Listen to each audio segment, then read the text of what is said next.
எல்லோருக்கும் வணக்கம். தம்பி நிஃப்டி, நான் இன்னும் சம்பாதிக்கவே இல்லையேப்பா, அதுக்குள்ள எதுக்கு நீ இறங்குற? அதுவும் தொடர்ந்து இந்த மாசத்துல 2 நாள் தான் நடந்திருக்கு. 2 நாள் தொடர்ந்து இறங்கிறியே. நீ எல்லாம் என்ன சாப்பாடு தான் ஏதாவது சாப்பிட்றியா? ஏன் இப்படி எங்க மனசை டார்ச்சர் பண்ற?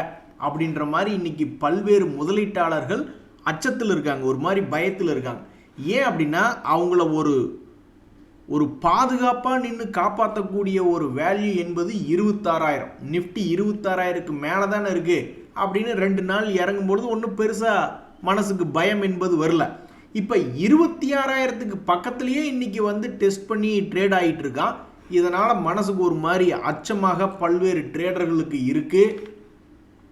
அதில் பாருங்கள், இப்போ நிறைய பேர் வந்து ஒரு பெரிய அமௌண்ட்டு சம்பாரிச்சிட்டாங்க. ஸ்டாக் மார்க்கெட்டில் பல லட்சங்கள் சம்பாரிச்சிட்டாங்கன்னு வச்சுங்களேன்.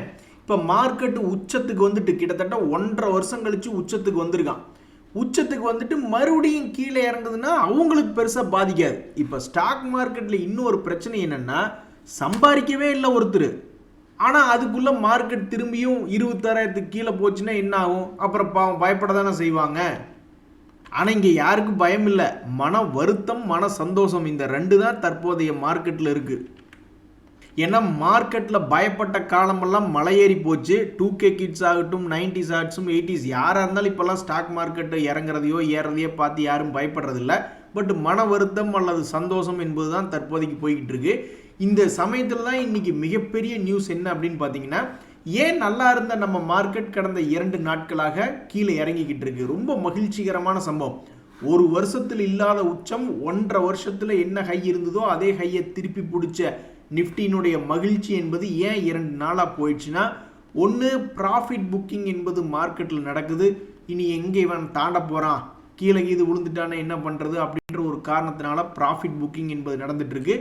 அது மட்டும் இல்லாமல் நம்ம இந்திய ரூபாயினுடைய மதிப்பு வந்து தொடர்ந்து டாலருக்கு எதிராக சரிந்த வண்ணமே இருக்கு. இதுதான் இப்போ ஒரு மிகப்பெரிய ஒரு கவலையா இருக்கு. ஏன் அப்படின்னா, நம்ம அமெரிக்காவுக்கு எதிராக நம்ம ட்ரேட் டீல், அந்த வர்த்தக ஒப்பந்தம் என்பது முடிய மாட்டேங்குது.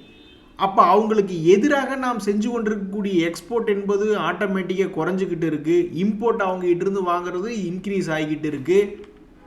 இப்படி இருந்ததுன்னா டாலர்ல இருக்கிறவன் எதுக்கு நம்ம நாட்டில் கொண்டு வந்து பணத்தை போடுறான்? வெளிநாட்டிலிருந்து நம்ம நாட்டில் கொண்டு வந்து பணம் போடுறதுக்கு டாலர் இன்வெஸ்ட்மெண்ட் வரும் பொழுது அவன் மறுபடி திருப்பி ஒரு கட்டத்தில் லாபத்தை புக் பண்ணிட்டு பணத்தை வெளியே எடுத்துட்டு போகலாம் அப்படின்னு நினைக்கல.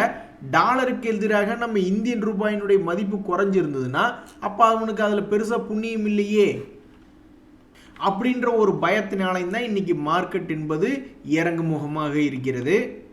அதே மாதிரி மங்களகரமாக மஞ்சள் போட்டு வச்சுட்டு வாங்க அப்படின்னா அது சிகப்பு போட்டு வச்சுக்கிட்டு வந்து இப்போ ஸ்டாக் மார்க்கெட்டே வந்து சிகப்பியலின் கட்டுப்பாட்டில் தலைவிரிச்சு ஆடிக்கிட்டு இருக்கு. அதாவது எஃப்ஐஎஸ்னுடைய டேட்டாவை பற்றி நான் சொல்லணும் அப்படின்னு பார்த்தீங்கன்னா, ஆல்ரெடி 1.5 லட்சம் கோடிக்கு பக்கம் சமீபத்தினுடைய 1.5 லட்சம் கோடிங்க, 1.5 லட்சம் கோடி கேஷ் மார்க்கெட்டில் பிடிச்சி எஃப்ஐஎஸ் விற்று விட்டுருக்காங்க. சரி, இந்த டிசம்பர் மாதமாவது ஒரு மகிழ்ச்சிகரமான மாதமாக முடிஞ்சால் தானே நம்ம நியூ இயர் சந்தோஷமாக கொண்டாட முடியும் அப்படின்னு பார்த்துக்கிட்டு இருக்கேன். எஃப்ஐஎஸோடைய ஆதரவு இருக்கான்னு பார்த்தா அவங்களுக்கு என்ன எதை கண்டு பயந்தாங்கன்னு தெரில, தொடர்ந்து விற்றுக்கிட்டே தான் இருக்காங்க. மறுபடியும் 1171 கோடிக்கு பிடிச்சி விற்று வச்சுருக்காங்க. சில பேர் கல்யாணம்னு சொன்னாவே பயப்படுவான், சில பேர் கல்யாணம் பண்ணதுக்கப்புறம் பயப்படுவான். அது மாதிரி இவன் எதை பார்த்து பயந்தான்னே தெரியாத நிலைமைக்கு இப்போதைக்கு போய்கிட்டு இருக்கு. நண்பர்களே, சில ஷேர்னுடைய செய்திகள். கேஇசி இன்டர்நேஷ்னல் ஷேரே இந்த வருடத்தில் நீ செய்த சாதனை என்ன அப்படின்னு அந்த ஷேர் ப்ரைஸை நம்ம பார்த்து கேட்டுக்கிட்டு இருந்தோம்னு வச்சுங்களேன். இந்த 2025 ஒரு முறை ஒரு 600 ரூபாயில் வந்து விழுந்தான். அதுக்கு அப்புறம் ஒரு 50% ஏறி ஒரு 1000 வரைக்கும் போனான். இந்த ஒரே ஒரு சாதனை தான், இந்த ஒரே ஒரு ரவுண்டு தான் போயிருக்கான்.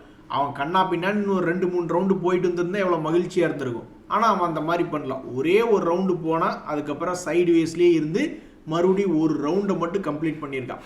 இப்போ மறுபடியும் இந்த பங்குல வந்து சிக்கிக்கொண்ட மாட்டிக்கொண்ட பல பேர் வந்து அப்போ இன்னொரு ரவுண்டு நீங்கள் ஏதாவது மேலே போவீங்களா, அல்லது மறுபடியும் பெருசாக கீழே கீது இறங்குவீங்களா, அல்லது ஏறுவீங்களா, நீங்கள் என்ன செய்வீங்க அப்படின்னு டெய்லி பார்த்துக்கிட்டு கிடக்குறாங்க இந்த கேஇசி இன்டர்நேஷ்னல் அப்படின்ற பங்கை. இந்த பங்கு பற்றி சில தகவலில் இது வந்து கொஞ்சம் கடன் அதிகமாக இருக்கக்கூடிய ஒரு கம்பெனி. 5308 கோடி கடன். இதுக்கு முன்னாடி 3065 கோடி இருந்தது 3 வருஷத்துக்கு முன்னாடி. இந்த சமயத்தில் அந்த பங்கினுடைய லாபம் என்பது ரொம்பவும் குறைந்திருந்தது போன குவார்ட்டரில், ஜூன் குவார்ட்டரில் Q1ல். மறுபடியும் Q2 ரிசல்ட்டில் லேசாக கொஞ்சம் ஏறி 161 கோடி அப்படின்றது ரிப்போர்ட் பண்ணியிருக்கக்கூடிய இந்த பங்கு தற்போதைய 1 இயர் லோ அப்படின்ற ரேஞ்சில் ட்ரேட் ஆகிக்கிட்டு இருக்கு. இன்னொரு பங்கு பாரத் டைனமிக்ஸ். அந்த பங்குலேயும் ஒரு தகவல் இருக்குது. சமீபத்தில் 200 டேஸ் மூவிங் ஆவரேஜ் கிட்டே ட்ரேட் ஆகிட்டு இருக்கு. எந்த பக்கம் டைரக்ஷன் எடுத்து போகிறது, மகிழ்ச்சிகரமாக மேலே போகலாமா இல்லை துக்ககரமாக கீழே வரலாமா அப்படின்னு தெரியாதபடிக்கு கரெக்டாக சென்டர் பாயிண்டில் பாருங்கள் எவ்வளோ முடிவெடுக்கிறதுக்கு எவ்வளோ யோசிக்கிறான் பாருங்கள். மேலே போகிற மாதிரி இருந்தாலும் 500 ரூபாய்க்கு மேலே ஏறணும். இந்த வருஷத்தினுடைய லோ போகிறதுனால கிட்டத்தட்ட ஒரு 700 ரூபா இறங்கணும். ஸோ எந்த பக்கம் போகிறது, கீழே போய் கண்டபடி பேசிக்கிட்டாங்கன்னா என்ன பண்ணுறது அப்படின்றதுனாலையோ, அல்லது மேலே போயிட்டா நான் ஏன் நீ கீழே வருவேன், நாங்கள் ஏதாவது நல்ல டிஸ்கவுண்ட் ரேட்டுக்கு எடுக்கலான்னு சில பேர் உட்காந்துக்கிட்டு இருப்பாங்க. அவங்கெல்லாம் வந்து இவன் மேலே போயிட்டான்னாக்கா என்னையா நீ மேலே போயிட்டா. ஸோ எந்த பக்கம் டெசிஷன் எடுக்கிறது, எந்த பக்கம் போனாலும் பெருசாக போகணுமே அப்படின்னு பேசாமல் ஒரே இடத்துல உட்காந்துட்டா யார் எதுவும் சொல்ல மாட்டாங்களா அப்படின்ற மாதிரியே இந்த ஷேர் ப்ரைஸ் நினைத்து கொண்டதோ அப்படின்ற மாதிரி இந்த BDL அப்படின்ற பங்கு 200 டேஸ் மூவிங் ஆவரேஜ் கிட்ட இருக்குது.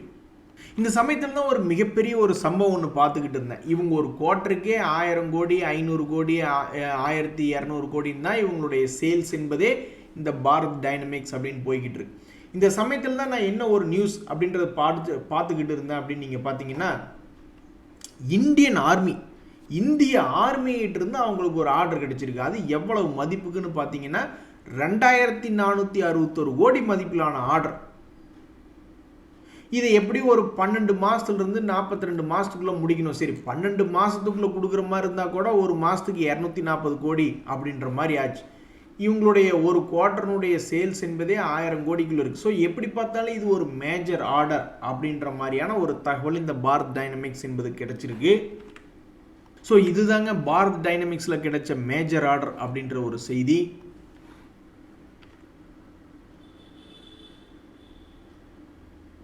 பல வருஷமாக நண்பர்களையே பார்க்காம ஏங்கி தவிக்கிற மாதிரி இந்த IPO மார்க்கெட்டில் எந்த விதமான செய்தியும் தற்போதைக்கு இல்லை. நண்பர்களே, ஒருவேளை நம்மளுடைய மார்க்கெட் இன்னைக்கு இறங்குறதுக்கு இன்னும் ஒரு காரணம் இருக்குமோ அப்படின்னு பல ட்ரேடர்கள் யோசிக்கிறது என்ன அப்படின்னா, மறுபடியும் இந்த அதானி குரூப்பினுடைய செய்திகளை என்றைக்கெல்லாம் எடுத்து வச்சு உகந்துக்கிறாங்களோ அன்றைக்கெல்லாம் மார்க்கெட்டில் விளக்கு வச்ச மாதிரி என்னத்தையாவது ஒன்று பண்ணி விட்ருவாங்க. ஏற்கனவே அதானி குரூப் மேலே சுமத்தப்பட்ட ஒரு LICயும் அதானியும் லிங்க் பண்ணி சுமத்தப்பட்ட குற்றச்சாட்டுக்கு LICயை விளக்கம் கொடுத்து விட்டாங்க. LIC என்ன சொல்லியிருந்தாங்கன்னா, இது ஒரு அப்பட்டமான குற்றச்சாட்டு, நாங்கள் போய் ஒரு முதலீடு பண்ணணும் அப்படின்னா கவர்மெண்ட்லேருந்து எங்களுக்கு எதுக்கு அழுத்தம் கொடுக்கணும், எங்கள் இன்வெஸ்ட்மெண்ட்டுக்குன்னு ஒரு போர்டு இருக்குது, அந்த போர்டு கடைசியில் என்ன டெசிஷன் எடுக்குதோ அப்படி தான் நாங்கள் முதலீடு பண்ணுவோம் அப்படின்ற மாதிரி அவங்க ஒரு விளக்கம் கொடுத்துருந்தாங்க. அந்த சமயத்துலேயும் மார்க்கெட்டில் கொஞ்சம் முன்ன பின்ன ட்ரேட் ஆகிட்டு இருந்து ஒரு மாதம் இருக்குன்னு நினைக்கிறேன். மறுபடியும் அதே செய்தி தான். அரசியல்வாதியாக இருந்தால் யாருக்கு கவர்மெண்ட் நடத்துகிற மாதிரி இருந்தால் யாருக்கெல்லாம் பதில் சொல்ல வேண்டியது இருக்குது அப்படின்னு பார்த்தீங்களா அப்படின்ற மாதிரி வாஷிங்டன் போஸ்ட்னு ஒருத்தன், அவன் நம்ம நாட்டிலேயே இல்லை, இருந்தாலும் அவங்களுக்கெல்லாம் பதில் சொல்ல வேண்டிய விதமாக நம்முடைய ஃபினான்ஸ் மினிஸ்டர்லேருந்து அந்த பதில் பற்றி பேசியிருக்காங்க. நாங்கள்லாம் எதுவுமே சொல்லலையே LICக்கு, இவங்கள்ட்ட போய் பணத்தை போடுங்க அவங்கள்ட்ட போய் பணத்தை போடுங்க அப்படின்ற மாதிரி எதுவுமே கிடையாது, அவங்களுடைய ஸ்டாண்டர்ட் ஆப்ரேட்டிங் ப்ரொசீஜர் படி தான் அவங்க போய்கிட்டு இருக்காங்க அப்படின்ற ஒரு விளக்கம் கொடுத்துருக்காங்க. ஸோ இது போன்ற மறுபடியும் இந்த அதானி குரூப்பினுடைய பேரை வச்சுக்கிட்டே வருஷமான எவனோர்த்த கிளம்பி வந்துடுறானே அப்படின்ற மாதிரியான ஒரு காரணத்தினால இன்றைக்கி மார்க்கெட் விழுந்திருக்கு அப்படின்றதும் தெரியல. ஆக மொத்தம் இன்னைக்கு மார்க்கெட் 26,000க்கு கீழே மட்டும் போயிடக்கூடாது ஆண்டவா. 26,001 கூட நீ வரலாம், 26,002 வா, ஆனால் அந்த 26,000 மட்டும் உடச்சிடாத நண்பா அப்படின்ற மாதிரி தான் நிஃப்டியை பார்த்து இன்னைக்கு பேசிக்கிட்டு இருக்காங்க. இந்த அப்பல்லோ மைக்ரோ சிஸ்டம்ஸ் பற்றி ஒரு தகவல் என்ன அப்படின்னு பார்த்தீங்கன்னா, கெட்டப்பாயா சார் இந்த காலி அப்படின்ற மாதிரி எப்பெல்லாம் கீழே விழுகுதோ அப்பெல்லாம் இந்த பங்கு மேல் நோக்கி ஏறிக்கொண்டே தான் இருந்திருக்கு. இதனுடைய சமீபத்தினுடைய குவார்ட்டர்லி ரிசல்ட் என்பது இதுக்கு முன்னாடி எல்லாம் 3 கோடி 7 கோடின்னு பண்ணிக்கிட்டு இருந்தவங்க இப்போ ஒரு 20 கோடி 33 கோடி அப்படின்ற மாதிரி ஒரு குவார்ட்டருக்கு வருமானம் பண்ணிக்கிட்டு இருக்காங்க. நம்ம கேங்லாம் சில பேர் இருப்பாங்க, குரூப் ஃபோட்டோ எடுக்கணும்னா போதும், எங்காவது இருந்து கல்யாண மண்டபத்தில் சாம்பார் பக்கெட்டில் சாம்பார் எடுத்து ஊற்றிட்டு இருப்பாப்புல, இருந்தாலும் குரூப் போட்டோன்னே ஓடி வந்து போஸ் கொடுப்பாப்புல. நம்ம செல்ஃபியே எடுத்தால் கூட போதும், உடனே உள்ளே வந்து நானும் அந்த ஃபோட்டோவில் இருப்பேன் அப்படின்ற மாதிரி. இப்போ தான் சமீபத்தில் NDTV ப்ராஃபிட்டுக்கு ஒரு இன்டர்வியூ ஒன்று கொடுத்துருந்தாங்கன்னு நினைக்கிறேன், ஒரு 5 நாட்களுக்கு முன்னாடி தான். இன்றைக்கி நான் மறுபடியும் இன்னொரு தகவல் என்ன பார்த்துக்கிட்டு இருந்தேன் அப்படின்னு பார்த்தோன்னா, ஹோல் டைம் டைரக்டர் ஆப்ரேஷன்ஸ் அவங்க மறுபடியும் போய் இன்றைக்கி ஒரு கெஸ்ட்டாக ET அப்படின்ற ஒரு நியூஸ் சேனலுக்கு ஒரு கெஸ்ட்டாக போகிறாரு. நண்பர்களே, மிகப்பெரிய கம்பெனி, மிகப்பெரிய ஒரு செய்தி இருந்தாலும் விப்ரோ அப்படின்ற ஷேர் இன்னைக்கு வந்து ஃப்ளாட்டாக தான் இருக்குது. காலையில் பாசிட்டிவ் மொமெண்டம்ல தான் ஓப்பன் ஆனா, மார்க்கெட் தான் சரியில்லையே, அதனால் பாவம் இது கீழே போயிட்டு மறுபடியும் கொஞ்சம் ரெக்கவரி ஆகி ஃப்ளாட்டாக ட்ரேட் ஆகிட்டு இருக்கு விப்ரோ அப்படின்ற ஷேர். இந்த ஷேரில் வந்து என்ன ஒரு தகவல் அப்படின்னா, இந்த ஒரு வருஷத்தில் வந்து 14% இறங்கி 52 வீக் லோவில் ட்ரேட் ஆகி கொண்டிருக்கக்கூடிய இந்த விப்ரோ ஷேரில் வந்து ஒரு தகவல் வருது. என்ன தகவல் வருது அப்படின்னு பார்த்தீங்கன்னா, அவங்களுடைய அக்வஷன் 100% நாங்கள் இன்னைக்கு தேதியில் அக்வஷன் பண்ணிட்டோம். எந்த கம்பெனியில் அப்படின்னு பார்த்தீங்கன்னா, ஹேர்மன் கனெக்டட் சர்வீசஸ் அப்படின்ற கம்பெனியும் அதனுடைய சப்சிடரியும் மற்றும் அவங்க கிட்ட இருந்த சில சொத்துக்களையும் சேர்த்து நாங்கள் அக்வஷன் பண்ணிட்டோம் அப்படின்ற மாதிரி ஒரு தகவல் வந்திருக்கு. எங்களுக்கு தேவையெல்லாம் ஒரு நியூஸ்னு வருதா, உடனே ஜில் ஜங் ஜக் அப்படின்ற மாதிரி, ஜில்னா ஒரு 5, ஜங்குனா ஒரு 10, ஒரு ஜக்குனா ஒரு 15 அப்படின்ற மாதிரி ஏதாவது ஒரு மூவ்மெண்ட் என்பது காமிக்கணும் அப்படின்றத எங்களுடைய ஆசை. அப்போ தானே வந்திருக்கிற நியூஸுக்கு ஒரு மரியாதை. ஸோ இன்றைக்கி வந்திருக்கக்கூடிய நியூஸில் வேறு சில ஷேர்களை வந்து இந்த ஜூபிலண்ட் ஃபார்மா அப்படின்ற ஒரு பங்குல ஒரு செய்தி என்னென்னா, மிஸ்டர் டேனியல் ஓ கானர் அப்படின்றவரை வந்து சிஇஓ ஆஃப் ஜூபிலண்ட் தெரப்பாட்டிக்ஸ் அவங்களுடைய சப்சிடரி நிறுவனம் நாங்கள் நியமிச்சிருக்கோம், அதுக்குண்டான டீட்டெயிலை வந்து நீங்கள் பார்த்து தெரிஞ்சிங்க அப்படின்ற மாதிரி சொல்லியிருக்காப்புல. இவங்களுடைய ப்ரொஃபைலில் இவருடைய அருமை பெருமை 30 வருஷமாக இவர் எப்படி இருக்கார் அப்படின்ற ஒரு முக்கியமான இன்ஃபர்மேஷனை அவங்க கொடுத்துருக்காங்க. நம்ம ஏற்கனவே பேசியிருந்தோம், யாராக இருந்தாலும் இந்த மாதிரி ஒரு பேராகிராஃபில் காலேஜ் முடித்த உடனேயும் இந்த மாதிரி அவங்களுடைய ப்ரொஃபைல் அப்படின்றது எழுதி வச்சுக்கணும் அப்படின்றத நம்ம பேசியிருந்தோம். ஏன்னா அப்போ தான் வாழ்க்கையில் நம்ம என்ன கடந்து வந்தோம், எந்த தொழிலில் நம்மளுடைய திறமை இருந்தது அப்படின்ற மாதிரியான ஒரு யாராவது ஒருத்தரே உங்களை பற்றி சொல்லுங்கள் அப்படின்னா சொல்லணும்ல.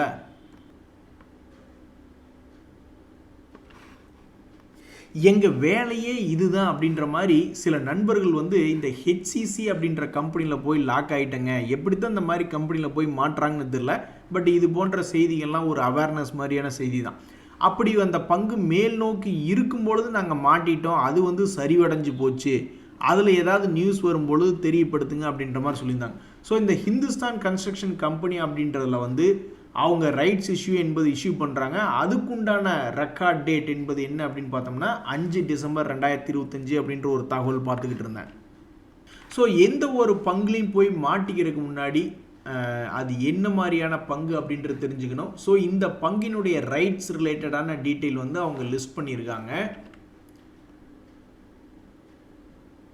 இங்கே பார்த்தீங்களா, இன்னொரு நண்பருமே என்ன சொல்கிறாரு, நான் வந்து ப்ராஃபிட் பண்ண பணத்தை கொண்டு போய், அதாவது ஷேர் மார்க்கெட்டில் லாபம் பண்ணியிருக்கார், அந்த எடுத்த லாபத்தை கொண்டு போய் ஒரு லாஸ் பண்ணுற கம்பெனியில் கொண்டு போய் போட்டு பெரிய தப்பு பண்ணிட்டேன், இப்போ எனக்கு நான் போட்ட பணம் மறுபடி திரும்பி வருன்ற நம்பிக்கையே போச்சு அப்படின்ற மாதிரி சொல்கிறாப்புல. ஸோ எந்த பங்கு எப்போ உழுவான்னே தெரியாது. ஆனால் இப்போ விப்ரோ பங்கு அப்படின்றது தான் 52 வீக் லோவில் வந்து ட்ரேட் ஆகிட்டு இருக்கு. இந்த ஹிந்துஸ்தான் கன்ஸ்ட்ரக்ஷன் அப்படின்ற பங்கு தான் 52 வீக் லோவில் வந்து ட்ரேட் ஆகிட்டு இருக்கு. ஆனால் ஒரு ட்ரேடர் வந்து எந்த பங்கில் நிம்மதியாக இருப்பார்,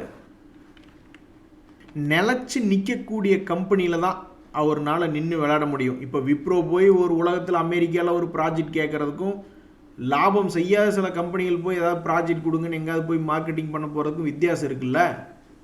தம்பி இது சரியில்லை, நீ எப்போ பார்த்தாலும் இப்படியே பண்ணிக்கிட்டு இருக்க அப்படின்ற மாதிரி இந்த ஐடியா ஷேராக்கும் இந்த மீடியாவில் வரக்கூடிய செய்திகளுக்கும் ஒரு வாலட்டிலிட்டி அப்படின்ற ஒரு கனெக்ஷன் இருக்குது. அதாவது எக்ஸ்சேஞ்ச் வந்து என்ன கேட்குறாங்க அப்படின்னு பார்த்தீங்கன்னா, இப்போ மார்க்கெட்டே சரியில்லாத நிலைமையிலையும் கிட்டத்தட்ட 2% மேல் நோக்கி ஏறி ட்ரேட் ஆகிட்டு இருக்கு இந்த ஐடியா.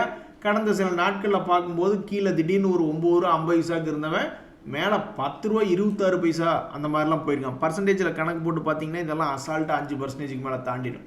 இப்படி இருக்கக்கூடிய இந்த நேரத்தில் மறுபடியும் இந்த வோடாஃபோன் ஐடியா அப்படின்ற பங்கு 4% உயர்ந்திருக்கு.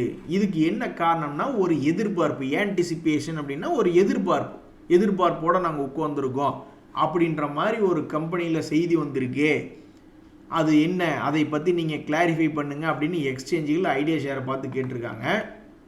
எப்போ ஒரு தடவைன்னா ஓகே, எப்போவுமே இப்படியா, ஒவ்வொரு தடவையும் எவனாவது ஒருத்தன் உன்னுடைய ஸ்டாக் விலையை பெருசாக ஏற்றி விட்டுறலானா இல்லைன்னா இறக்கி விட்டுறான், அதுக்கு கனெக்டிவிட்டியாக எங்கேயாவது ஒரு பக்கம் செய்தி வருது, அப்புறம் நாங்களும் அது என்னென்னு கிளாரிஃபிகேஷன் கேட்க வேண்டியது இப்படியே தான் போய்கிட்டு இருக்கு அப்படின்ற மாதிரி இந்த வோடோஃபோன் ஐடியா அப்படின்ற பங்கில் திடீர்னு இந்த பங்கு இன்னைக்கு மேல் நோக்கி 4% என்பது ஏறியதுக்கு என்ன காரணம், அதை விளக்கி சொல்லுங்கள் அப்படின்ற மாதிரி கேட்டிருக்காங்க. அப்போ இவங்க இன்னைக்கோ நாளைக்கோ ரிப்ளை பண்ணும் பொழுது இந்த பத்திரிகையில் வந்த செய்தியை பற்றி அவங்க தெரிவிப்பாங்க. இப்படிதான் காலேஜில் ஒரு பையன் நீட்டாக படிச்சுக்கிட்டே இருப்பான். விட்டு அவன் காலேஜ் ஃபஸ்ட்டு வர்றது மட்டும் இல்லை, டிஸ்ட்ரிக்ட் ஃபஸ்ட்டே வந்தாலும் கோல்டு மெடல் எடுத்தாலும் எடுத்துருவான்.